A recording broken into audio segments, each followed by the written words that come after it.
మనం చేసింది ఏంది? నిన్నమన్నా నేను మా నాన్న దూలం లెక్క పెరిగితే కాదు దూడకున్న బుద్ధాన్ని ఉండాలని హరీష్ రావు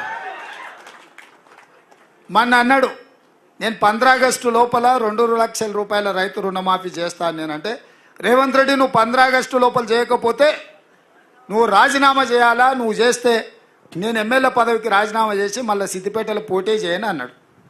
నేను ఆ సవాల్ను స్వీకరించి, మంచిది హరీష్ రావు గారు, నీ సిట్టి జేబులో పెట్టుకో రాజీనామాది, 15 ఆగస్టు తర్వాత సిద్దిపేటకు నీ శని వదులుతుంది, చింతమాడికలో పోయి చింతశెట్టు కింద వండుకో అని చెప్పిన. ఇవాళ ఏమంటుండే, అమరవీరుల స్తూపం దగ్గరకు పోయి దాన్ని కూడా ఆయనకి ఎప్పుడు మోసం చేయాలనిపిస్తే ఆ మోసానికి ముసుగు అమరవీరుల స్తూపం, దాన్ని వెనకాల దాచుకొని అబద్ధాలు చెప్తాడు. ఇన్ని రోజులు ఎప్పుడైనా అమరవీరుల స్తూపం కాడిపోయిందా? ఇవాళ పోయి చెప్తున్నాడు ఈ రైతు రుణమాఫీ కాదు ఇంకేంటి ఒక కండిషన్లు చెప్పి ఇవన్నీ చేసి ఇంత పెద్ద లేఖ రాసుకొచ్చింది. రాజీనామా లేఖ అట్లా ఉండదు. నాకు ఎవరో చూపించారు, మొత్తం సీసపత్యం రాసిండు అందులో, వాళ్ళ మామ చెప్పిందంతా. రాజీనామా లేఖ ప్రిస్క్రైబ్డ్ ఫార్మెట్లో స్పీకర్ గారు ఒక ఫార్మెట్ ఇస్తాడు, దాంట్లో ఒక్క పదము పొల్లు పోయినా ఆ కాగితమే చెల్లదు.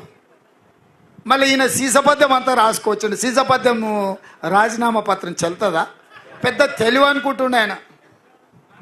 తాటి చెట్టు లెక్క పెరిగితే కాదు నాయన, మోకాళ్ళ కాదు అరికాళ్ళకు పోయినట్టు నీ తెలివితేటలు హరీష్ రావు.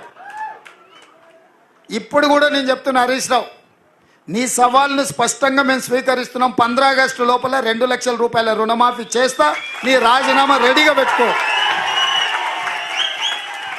రైతులకు రుణమాఫీ చేయకపోతే మాకెందుకయ్యా అధికారం? ఈ రైతులకు రుణమాఫీ చేయకపోతే ఆ రైతులు ఎవరు? మా వాళ్ళే కదా, మా కుటుంబాలే కదా, మా పరివారమే కదా. వాళ్ళ కోసము అయితే 30,000 40,000 కోట్లు అవుతుంది. కానీ ఏమవుతుంది? నువ్వు కాళేశ్వరం దోసుకున్న 1,00,000 కోట్ల కంటే ఎక్కువనా? హైదరాబాద్ చుట్టూతో నువ్వు ఆక్రమించుకున్న వేలాది ఎకరాల కంటే ఎక్కువనా? ఇక సరే, అంత దూరం ఎందుకులే. కానీ మీ దోపిడీ, మీలాగా దోపిడీ చేయకుండా ఒక్క సంవత్సరం నేను కడుపు కట్టుకుంటున్నానంటే ఆ 40,000 కోట్ల రూపాయలు బ్యాంకులకు ఎడవసేత్తో చెల్లిస్తాను నేను. అందుకే మీకు అందరికీ మీ ద్వారా తెలంగాణ ప్రజలకు తెలవాలి, 15 ఆగస్టు లోపల 2 లక్షల రైతుల రుణమాఫీ చేసే బాధ్యత మన ప్రభుత్వాన్ని స్పష్టంగా ప్రజలకు చెప్పండి.